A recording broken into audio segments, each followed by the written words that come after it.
Hello and welcome. We are Goyboy and the Jew, and we are here to redpill you. Also get redpilled. So today we're going to talk about evolutionary psychology. So, evolution, that needs no introduction, right? Right. That's the adaptability of living organisms, right? Yeah, exactly. There's variation among species. Some of them have mutations that are advantageous, and some of them aren't. The ones that are advantageous, those organisms get to reproduce more. So, there's a component of sexual selection, but also natural selection, which is dying or starving. And what evolutionary psychology states is that that's how our brains got to where they are. Does that make sense? Okay. A lot of people, especially leftists and like SJWs, they hate this idea because they like the blank slate hypothesis, which is every aspect of your behavior and personality is culture impacting you rather than some inherent instinct. And I kind of get it because it sucks to know you're destined to do a certain thing, or you don't have as much control over your behavior as you might like to think. Unfortunately, there's not any this is evolutionary psychology isn't something you can do experiments on. Why not? So to do an experiment, you need a controlled variable, and the thing that we're testing you need to compare in evolutionary psychology is the psychological behavior of people in caveman times and people now. The way we test psychological theories is you just get groups from the modern era, and you see if they do a certain thing a certain percentage of the time. Okay. Basically. Since we don't have a time machine. Exactly. We can't do that for cavemen, so we can't confirm these theories with hard evidence. Unfortunately, we don't have a time machine yet. Exactly. 100% of the evidence is circumstantial, but the thing is, it's also the most parsimonious theory to explain. Parsimonious, really? That's what you call it when, it's the simplest theory to explain a wide variety of human behavior. Of course, yes. Okay. Parsimonious. Hashtag right, dude. So what evolutionary psychologists end up doing is they see what behaviors have cross-cultural consistency just throughout all, Japan, America, South America, whatever. And that's the best evidence that we have for these theories. Okay. And sometimes we find even neurological structures that are indicative of what these theories are saying. So let me grab. Usually one letter over here, I think. Oh, sorry, bud. It's all good. I tried to cuck you on fire. I tried to lighter cuck the Jew. Did I tell you that? Fucking that's why we have Hanukkah, because we like fire so much. Oh yeah, 9 candles. Yeah, exactly. Oh shit. Okay, this should be good now, by the way. You won't use it. So here's a couple simple examples. Nothing too crazy. So one of it's pretty common knowledge that most people like to sit around a fire. That's a human thing. Sure. Most animals don't dig fire quite as much as humans do. Same thing with, most animals do dig running water, but people like the ocean, they like the sound of rivers. Oh, yeah. This is something that's in every... when it's time to hunker down and take a snooze, there's nothing that carries me off into Dipe Land, into dreamland, like the sound of the ocean, the waves. Same here, man. And same with probably everyone watching. So you're saying that is sort of an indication that we evolved. Well, no. Okay, so what I'm saying is that's a fact. We know that humans today we like water. Now, evolutionary psychology is a theory that says the reason why there's this global preference is we evolved to like it. There's a reason, and the specific theory is we like fire because the humans who didn't like fire, they got too cold, or they got eaten by animals, and they didn't cook their food. Fire also has the ability, especially in caveman times, to bring people together, so you have a more cohesive tribal unit. Kumbaya, my lord. Bingo. Kumbaya. Nice. And we don't have a time machine, but we do have archaeological evidence that hunter-gatherer societies, cavemen, they dug fire as much as we do. And then we also have evidence. I guess we don't have as much evidence of the people who didn't like fire, unfortunately. That's the Since problem. they didn't live. Because they didn't live, and Didn't also, make it. they didn't leave remnants of fire pits. Ah. That's the other thing. And we've torched them. Our ancestors probably burned them Yeah. to a crisp. Yeah. And we didn't eat them. There's a psychological aversion to cannibalism. Isn't that also attached to a physical, isn't there some kind of brain disease you can get from eating a human? That's a good point.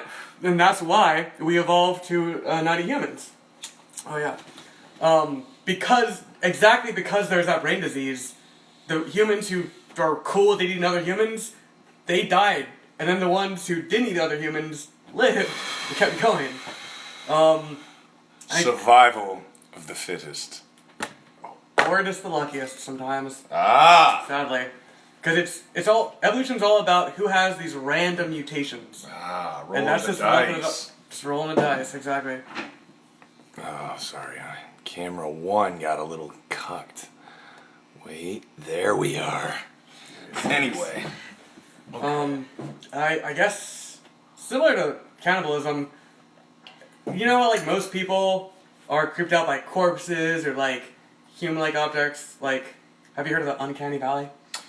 The Uncanny Valley. Yeah. Now let me see if I got this straight. It's essentially when they're making when someone's trying to design a human-looking, like an android, and it looks like the closer it looks to actually human, but not quite there, like toward the edge of the top of the valley, the creepier it gets, right? Yeah, bingo. Okay. So the Yes. evolutionary psychology theory for that is what's something that occurred naturally before we had androids and shit that looked very similar to a human but was not a human and also could be deadly. Monkey. A chimpanzee. Close. So monkeys a little bit. The thing is, monkeys are so much dumber than us. They never really pose that much of a threat. I mean, we're taking down mammoths and shit. Like, you know, monkeys ain't got shit on humans. Teamwork. Exactly. Oh, they use teamwork too. They just make shittier weapons. He's not as good at it. Yeah, like make fucking spears, bitch. Anyway. Hashtag wrecked. 1 the Jew. Chimps 0. Said that backwards. Whatever. Chimps. The Jew 1. Chimps 0. Sorry, I get a little red-pilled sometimes. The cognitive dissonance fucks me up. But yeah, anyway, so corpses. That's the thing. Yeah. So if you hang out with corpses and you know you're not afraid of corpses, you're more likely to get diseases that kill you. Kind of like the cannibalism thing. It's probably there's a lot of overlap. With most diseases. And thus burn your corpse. Burn your corpses. If your kids die of something, burn the corpse. That's what you should do these days. What cavemen did was bury. They started the burying thing. Oh man. Yeah. See, I just assumed you were tying it back into the fire. Oh no.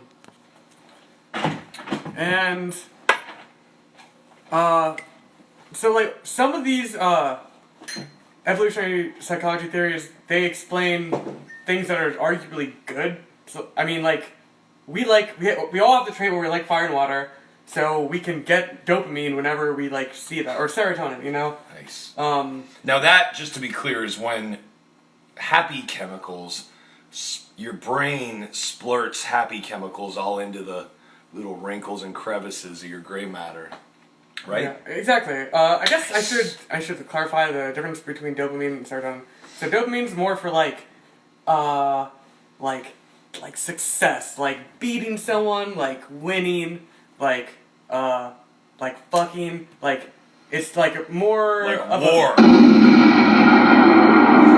Exactly. Yeah, not losing the war, but if you win the war, you get dopamine. Yes. Serotonin is usually released in more like calm, peaceful times. So you probably actually get more serotonin than dopamine. It's more about your well-being than about your happiness. You get the difference? Yeah, those fuckers have a lot of serotonin. Anyone who meditates, really, just get your brain under control. Man, that's tougher. That's easier said than done, Jew. Well, fortunately, there's pharmaceutical solutions. Maybe. I believe in pure chemistry. Yeah, you're right. Maybe there is an answer. Maybe there is a way out for all my goys out there. Hey, that reminds me. There is a way out for everyone. Cooltypes.com. Oh, of course. How could I forget? Today's episode is sponsored by a company that's very close to our heart. It's more than a company. It's more like a lifestyle. It's Exactly. like a way Exactly. of being. It's a way to exist. It's something. Check out Cool Types at the online store, cooltypes.com. Yeah. Hell yeah. Yeah. Fuck yeah. I'm talking about a way to be, and Just diet, dude. That's just all you diet. gotta do. Just diet. Just diet. And the truth is, once you are no longer a wiper, you'll be free. You'll be free. You can shit wherever you want. Truly free. I'm wearing a diaper right now. I I just took a shit. You didn't even know. Did you know? had no idea. Yeah, and I'm so comfy. But I would have figured it out while you were just saying that. Oh, I see. As you were asking me, I was like, oh, definitely. But I see. Well, are you open about? Oh no. No, okay. Okay, no. I can talk about it. All right. So, another sense that we evolved is smell. So, all organisms have some way to sense the environment around them. Some use, like mainly hearing. Some use mainly their eyes. Lower beings use mainly their smell. Lower beings. Yeah, like dogs, Lower beings. And Certain types of some of us creatures. are more highly evolved than others. Oh, are we? Yeah, so Boy. basically I can't smell anything, but that wonder means who he's talking that, about. that my evolutionary resources, like my genetic resources, they can be allotted for other mutations that aren't as like wasteful. So it's always a trade-off. Exactly. I got cucked by the cucker man. What's going on here? Technical difficulties. Technical difficulties, folks. Well, if it's not in the Kismet cards, it's not in the fucking cards. Yeah, but so, like, my sense of smell isn't great, but humans have a terrible sense of smell on average, and that's because the neurons that are used to detect scent weakened over time because they didn't really benefit humans in caveman times. We mainly used our eyes and ears to, like, hunt and secure Gather. mates. Yeah, gather. Secure mates. Gathering is a good word for it. The better you are at hunting, at least back then, the better you were at hunting, the more likely you were gonna be fucking. Right? Yeah, of course, exactly.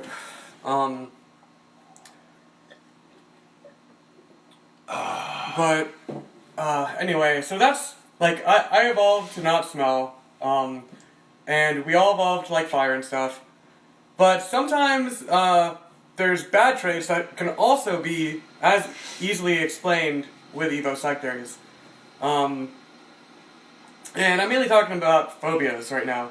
So, like, a lot of research has been done. It seems like one of the most pervasive fears throughout the world is snakes. Most people, there's all these cultural myths about snakes being bad. I don't really hate snakes, but like, I don't know, most people just don't dig them. I don't trust a snake. Yeah, a snake in the A grass. slithery, a slithery kind of repticold. A reptilian. A cold-hearted reptilian kind of creature slithering around in the grass, trying to, laying in wait for me And then to not be paying attention. Get resources. Get my resources. So, I don't trust snakes. them. Yeah. I don't trust snakes. Well, that's healthy because in Africa, where we have evidence that humanity evolved out of it, there's a bunch of poisonous snakes, and humans who didn't have the just irrational fear of things that looked like snakes, they ended up dying. Similarly, low rumbling sounds. Have you ever heard of infrasound? No. So humans can generally hear on the range of frequencies from 20 hertz to 20,000 hertz. So like the brown note? It's called the dread note, or the fear note. And it instills fear? And it instills fear. Yeah, do like a scary chord or something. Like, somewhere happening.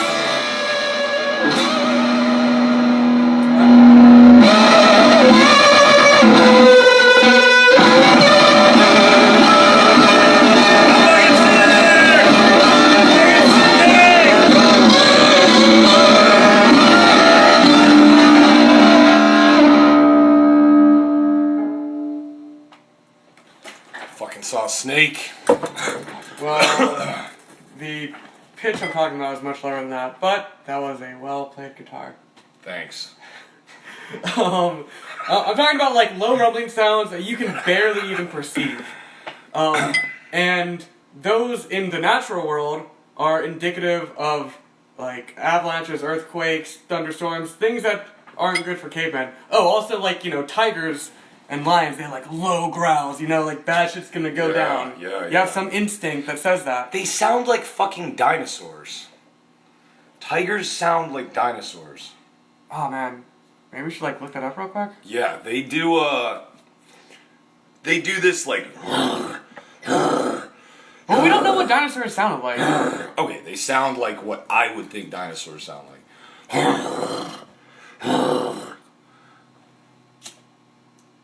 Yeah, but it's like I forget what it's called. It's like... It's not just a roar or a growl? No, it's like It's like a purr, dude. It's like a deeper purr. That's like a purr. Oh, that's sick. It is sick. God. I don't know, man. I'm not super getting afraid of these sounds. I'm just like thinking of this as a cute cat. But the thing is, that's just anecdotal evidence. Statistically, people don't like these low-pitched sounds. It doesn't, what the individual experiences or thinks isn't as relevant as what statistically is more common, at least in science. For instance, Pajit? Pajit, yeah. Yeah, so, we got this buddy, this Indian guy. I love Pajit, man. And awesome guy. Awesome. Fucking gets red-pilled hard as fuck. Dipes. Hard as fuck. He's like one of the OG dipists, really. Yeah, but he has trees for hands. He doesn't have, like, skin or, like, normal fingernails. So, like, Fucking just love because... Pajit. It's the best, Fucking dude. hard, dude. Just because he's a person who exists, it doesn't mean that people all, like, have trees for hands. It's not, like, a good assumption to make. It's not a useful generalization.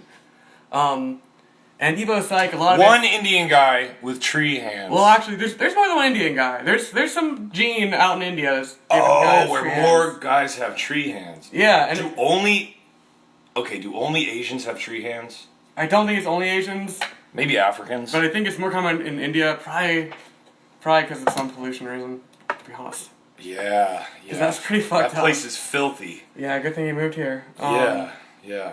But But, like, in a different environment, that mutation might be advantageous. Like, if there's aliens who, like, can only be killed by punching them in trees or something. I don't know. You see what I'm saying? Yeah. It's far-fetched, but, you know, like, we Vegeta live in this timeline, so don't talk about far-fetched. Vegeta would be a god among men. Yeah, and he would get laid more than anyone else. He'd have multiple kids from multiple wives. So his genes would spread further and further. And that's what evolution's all about. Right. Spreading those seeds. Exactly. Sowing them. Just like how we sow these red pills to the internet. They are seeds. They are seeds. These They're are like seeds. apple seeds. Yeah, it's like the fucking tree of knowledge, bro. Tree of knowledge, bro. Except like there's no God, so like we don't suffer when we learn things. We only get better. Unless Satan's real. What do you think? I like the idea. Yeah, Levian Satanism is a family-friendly Pretty cool. religion. Pretty cool. Where were we?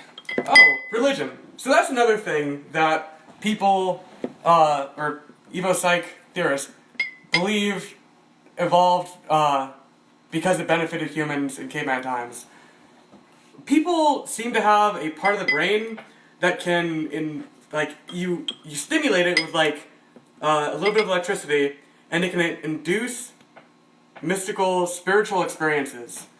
It's called, there's this tool called the God Helmet. You put this shit on your head, and you fucking feel like a little, not even a shock, you feel like stimulation. Yeah. And then you're like, dude, someone's there, and it's like a fucking god. Like, that's what you feel. And 99% of the population this works on. Is there a drug that can tickle that part of your brain, or it has to be electrical?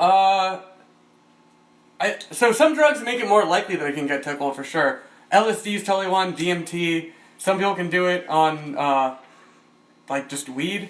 But, not so much, like, alcohol or stimulants. That's much less of a common thing. People don't really see God on meth. They think they're God on meth, but they don't Or feel a like reptile. Yeah, I felt yeah. like a reptilian creature one time when I tried the meth. It was pretty awesome, actually. But religion might have helped people in the past for a couple reasons. One is it brought people together. Just having just all believing in some hallucinatory thing, it gave unity, more unity than they would have otherwise been, and that's what kept tribal stability. It helped tribal stability. I personally think religion is more of a byproduct of civilization. So once civilization arose, religion got really complicated, and then all the cavemen who weren't in civilization, who weren't part of organized society, they slowly but surely got wiped out over the course of human history. But even all of them, they were pretty much they all had pagan rituals and stuff. So that's part of it. I think another part of it is well, first of all, one thing you should know is religion's correlated with life happiness. So just belief in this seems to make humans happy. It's like just a natural, and it would make sense if it's like a natural thing. If you're trying to suppress something natural, Right. You're probably gonna feel unhappy with the cognitive dissonance. Yeah, the cognitive dissonance. Exactly. So you're saying it's probably something we just sort of created or evolved in our brains to make us feel good, to comfort us. Yeah, exactly. It's a useful illusion. That's the term I like to use for it. And The idea of God. if it's useful, fucking do it. It doesn't Use matter. Yeah, exactly. And that's why we have civilization. That's why we have humanity today. 'Cause it feels we wouldn't have civilization without religion. And I hate it when fucking atheists are it was always bad from the beginning of time. You know what I'm saying? Yeah, no, that's just not right. It hasn't been bad from the beginning of time. But I just think honestly now that I'm diping, now that I'm going to cooldipes.com, I know what you mean. that's something I can believe in. Yeah, it just makes sense. And it's real. Yeah, I can hold it in my hand. I'm touching my dipe right now. Yeah. It's a real, tangible thing. Yeah, and I think that's really important. Yeah. So it's okay. See, I think about that. I realize I have something to live for. And Yeah, exactly. something to really praise and worship and know that it's guiding me. It's literally holding me, protecting me. It fills that niche in the brain and it makes you Yeah. happier. Yeah. I get rushes of dopamine. Dopamine sprays all over my brain. You probably get some dopamine. It's probably more serotonin having like this. Oh, either way. Yeah. Feels fucking good. I feel it right Exactly, now. Just yeah. talking Those- about those are cooldipes.com made me feel like a rush, like a fucking spiritual rush.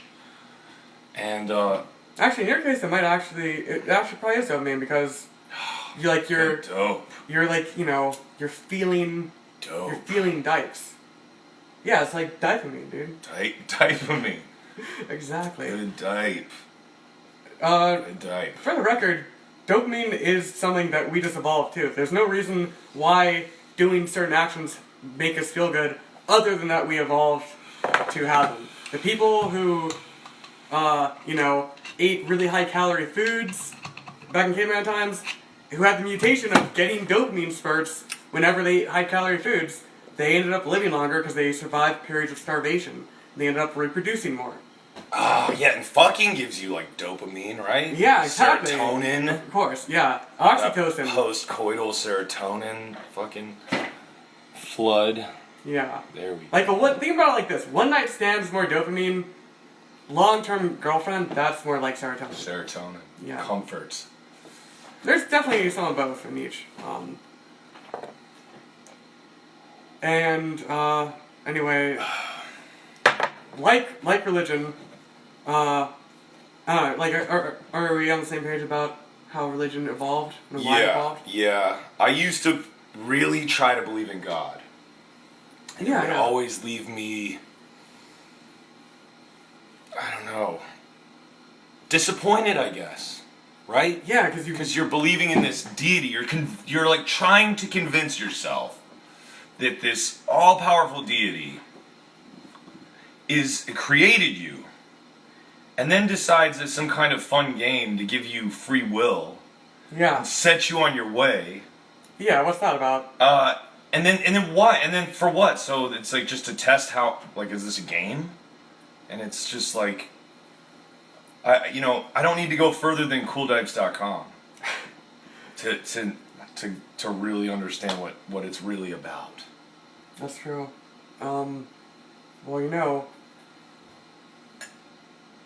There's an explanation that will resolve the cognitive dissonance you have right now, about God and free will. So, there's more evidence, there's like less evidence for free will than there is for God. Does that make sense? What? Yeah, so, we can't possibly make an experiment that can test the existence of God by virtue of that. Therefore, we have no evidence for God. There's zero evidence for God, but there's no evidence against God either. Right. And free will, actually, we have pretty good evidence that we don't have free will. Like what? I'm sitting here talking to you right now. Look, I want to eat another red pill. Yeah. Well, Gonna exercise my free will. Or am I just programmed? It might just be the chemicals you ingest. They cause reactions in your brain. Once you eat red pills, you can't stop. That's true. You just can't stop. I mean, you have to take your time. You can't just eat them every old day. Yeah, you gotta digest exactly the right amount. I'll just lean a little closer. No Kino. Kino escalation, Never by the Kino. way. Never Kino. Another, to me, what I would say probably an act of free will is something this guy was telling me. It's like a technique. It's like a pickup artist technique where you use any excuse you can to touch somebody, put your hands on somebody. And you know, people do this all the time. Like, they put their hand on your fucking thigh. Yeah. And the Jew is like a as we said earlier, he's anosmic. So one of his like adaptations is like hypersensitivity. Yeah, does that make sense? Like, and so everything is like feels like a Kino escalation to him. You know, even if you're just a bro being like, "Hey, bro, I don't know, Kino." It's kind of gay, dude. Like, So why do you gotta touch guys? Don't touch it, dude. I mean, he makes a good point. So, if you touch your bro that's like super like weird about being touched. It's not weird, dude. It's normal. It's super normal. Man. My bros, I can be like, "What's up?" Is that abusive or it's gay? It's not abusive. It's just gay. I'm extremely homophobic. That's my issue with it. Well, fair enough. Yeah. It's good. It's been good. I say no Kino. It's important. If I accidentally bump into this guy, it's made me feel a lot more like a man, less gay. Because if I bump into him, I go, no Kino. And everyone should do that. Really. That's No probably Kino. as important as cold dives. Yeah. I would say so. Yeah. It's up there. But I think initially, even now, so the reason, initially you were just Kinoing me because that's just your natural reaction with other people. You instinctively want to pat people on the back, you know, punch them on the arm, like shit like that, right? Yeah. That's your evolutionary adaptation. You had a random mutation in your brain that made you more into doing that. And then I told you something. It's just the thing that happened to you. You took that in through your ears, and then your ears processed that in your brain, and then it spit out a new behavior, which was saying no Kino. I'm getting so triggered. What about what? Oh, I'm just kidding. Okay, good. I'm just totally kidding. But yeah, it's good. Just say no Kino. Yeah. It's easy. No Kino, bro. Well, anyway, so we're talking about free will.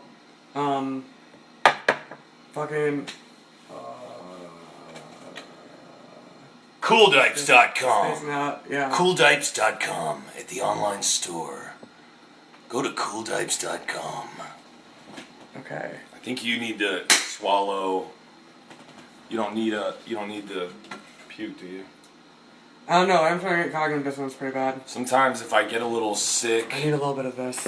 I take red pills too quickly. When you're getting red pilled too quickly, gotta have something to vomit in. Yeah. Is that backwards? Cognitive dissonance receptacle. And for those of us who can smell, there's a little coffee ground on the bottom, so it doesn't stink as bad. Okay. Wait, what? You good? Just help me. It's too much cognitive dissonance, bro. Well, no, you should be feeling that, because free will is bullshit. It's hard for me to digest that red pill. Everything you take in with your sensory organs, that's just getting processed in your brain because you evolved to feel... You evolved to do things to reproduce better. And then you have some random mutations too, but it's mostly just to carry on your genes. It's like Richard Dawkins' book, The Selfish Gene. Everyone should read that. It's super good. He invented memes. He literally invented termometics. 2006. What? No, this is in 1979 or some shit. Really?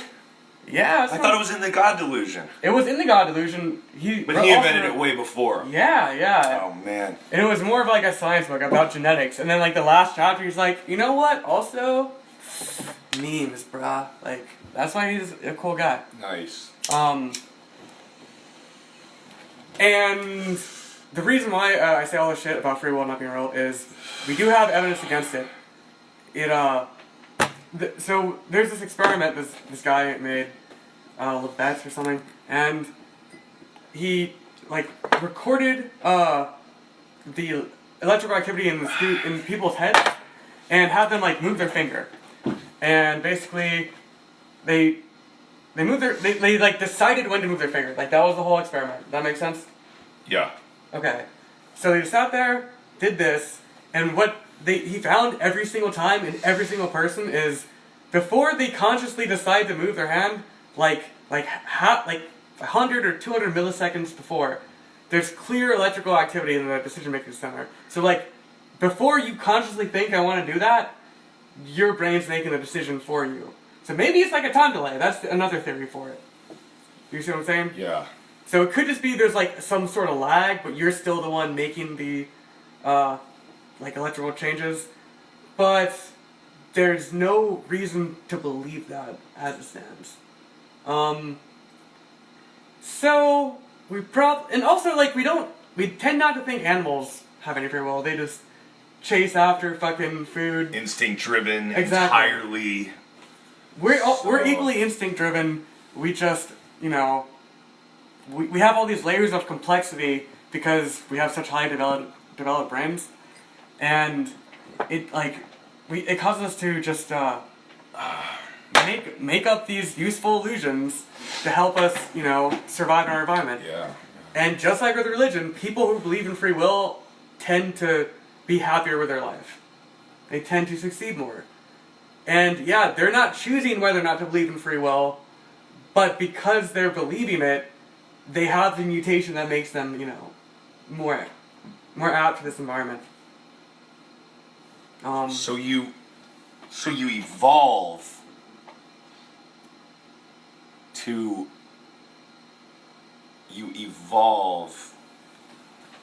believe in something that's not true, and it helps you. Is that what you're saying? Well, remember, like you're not making a decision to evolve. Just random people believe different things. Like, so some people are like schizophrenic, and they just have a random mutation that makes them that way. Those people basically have the part of the brain that like makes us have religious experiences. That's like fucked up in them. That's what's going on there. So, believing in free will, thinking that you actually have free will, is like believing in God. Yeah. Actually, less true than God. Yeah, probably, which is crazy. Oh. Well, okay, so here's my pet theory that the only evidence I have for this theory is like years of hard weed smoking. So basically, free will, I think, and I have no reason to believe this, but just my pet theory, free will, it is compatible with the evidence we have, because free will is how you control your path through the multiverse. Does that make sense? Yeah. So there's alternate timelines, and like in one timeline, I like kill this guy, you know? In one timeline, I just sit here and do a show. Like, which one are we in? Who knows? It's impossible to tell. And, like, whenever I make that decision, the universe splits off, and the timeline that we're in, which is the only timeline in which we can take any data, that will show that, like, everything is preordained. Like, I'm just a bag of chemicals reacting to other bags of chemicals. You know? Yep, just a bloated sack of protoplasm. Yeah, essentially. And that the evidence that I do have free will, that exists, but we would have to see in parallel timelines in order to confirm or deny this. That's the issue. So I just think we lack the evidence for free will, basically. But that doesn't, like, just fucking completely discount it. Like, I think there's experiments. I think it's possible we'll eventually discover ways to communicate with the multiverse. I don't know. Maybe there's a small chance the multiverse isn't real, but, like, I highly doubt that. But the way free will works as, like, a driving force through the multiverse, that's just fucking my theory, so it's definitely true. Nice. Yeah. Definitely true.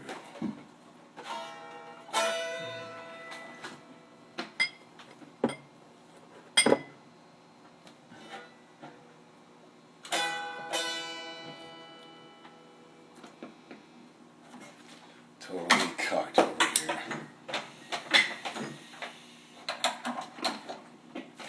Oh, man, that's a tough one for me to digest. I don't know, that one created a little cognitive dissonance in me.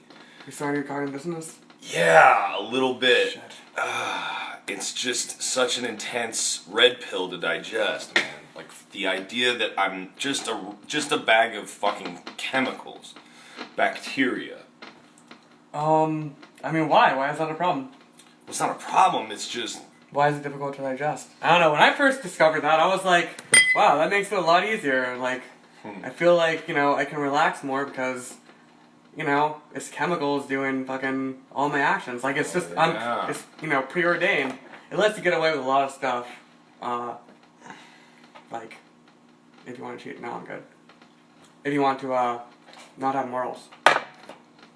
Exactly. oh god, to be released from the bondage of morality. Well, actually, no. It's not as good as you think. So, most people do have morals, especially shit like altruism. Even little kids, it's ridiculous. So, if you just look at the like raw economics of it, or on the surface, the economics look like, why would anyone ever be altruistic? Why would you ever give someone else like $1? Why does that make us feel good? We evolved, most people feel good when they help others. We evolved to do that, but only for people in your friend group. Does that make sense? Yeah. Like in your, well, I guess I have to explain Dunbar's number. So, man, this was a pretty big red pill for me, so brace yourself. There's this guy Dunbar. In the 90s, he got a shitload of different kinds of primates, okay? The species most closely related to us. What he found was, he cut all their heads open, probably with a chainsaw, and he looked at the size of their brains. And, wait, are you... Gotta get water.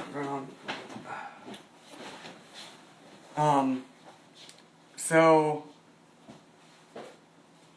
what he found was the brain size didn't correlate to the size of the monkey or whatever, and it didn't correlate to anything else that he could find. I don't know, maybe there's some other correlates, but... No kino. It correlated to the size of their social groups, the average size of their social groups. And I forgot the numbers, but like chimps had, like 30, gorillas had like groups like 20. That's not right, but that's how it was. The bottom line is he cut open another primate's head, this of a human, and when he plotted that, when he extrapolated that data, given the pattern he found with the other primates, it had a group size of about 200. So what he theorized, and what evolutionary psych people say, is we evolved to live in small tribal groups of about like 100 to 200 people, like roughly around there. And so that's why, that's like the maximum amount of like real friends you can keep in touch with. You can have 1,000 Facebook friends, but you're not really gonna have more than 100 people in your life. You see what I'm saying? Right. Right, your primary friend group. Exactly. Yeah. And not just your friends, like your family, your coworkers, like that counts. Just people you interact with, people who aren't strangers. Right. So some people have altruism to like wider groups. Some people claim to have altruism, but they have ulterior motives. But most people actually they do feel good when they help someone who's not themselves, if they're helping a friend or a family member. That's not crazy. Right, yeah. Because they're your actual social connection. They're like your tribe. They're within that 200 person limit of people you can care about. So you get dopamine? Yeah, you get a little dopamine rush with like you're helping people out that you love. I don't know. It's hard to say which one's more there. No homo. Yeah. Oh no. There's obviously serotonin too, but it gives more dopamine than like you might expect otherwise, because you're not directly benefiting. So the Evo psych theory about this is, that was the best effective group size for cavemen.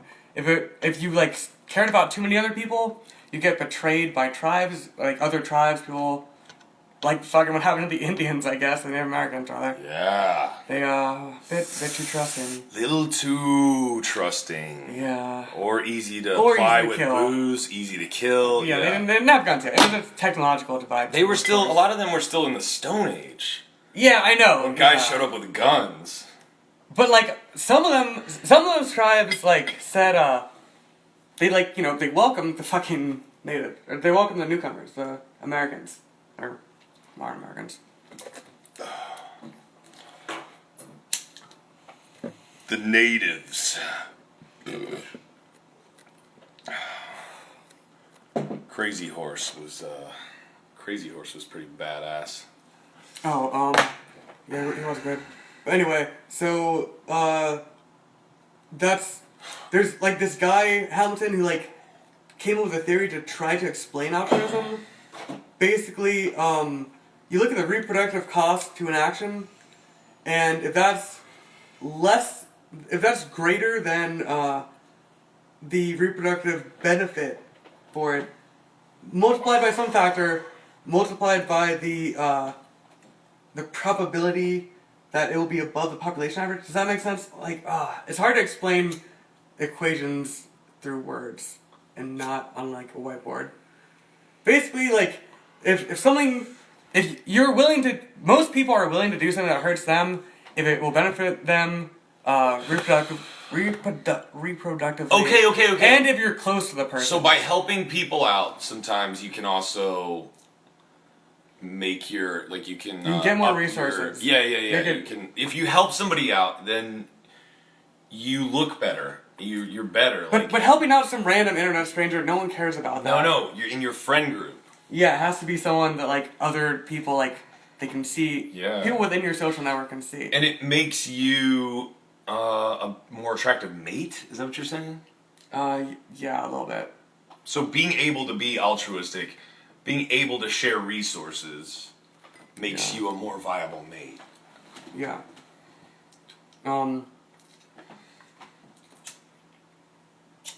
So, mating behavior, that's another thing that EvoPsych explains pretty well. So, it doesn't always benefit you to be altruistic, obviously. Otherwise, we'd all be pretty... I don't know, how would that work if everyone was altruistic? If everyone was altruistic, it'd be pretty cool, actually, wouldn't it? If everyone could really be altruistic. Yeah, I guess. So wait, why don't we have that? I don't know. Well, I think at least fucking it up? In the past, during caveman times, people tried that, and then there were too many mouths and not enough people like being able to, like, there's too much, like, too much demand, not supply. Oh, shit.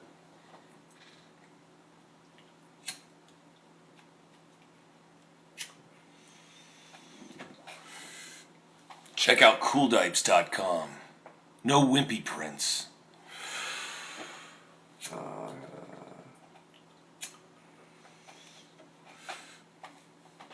Wait.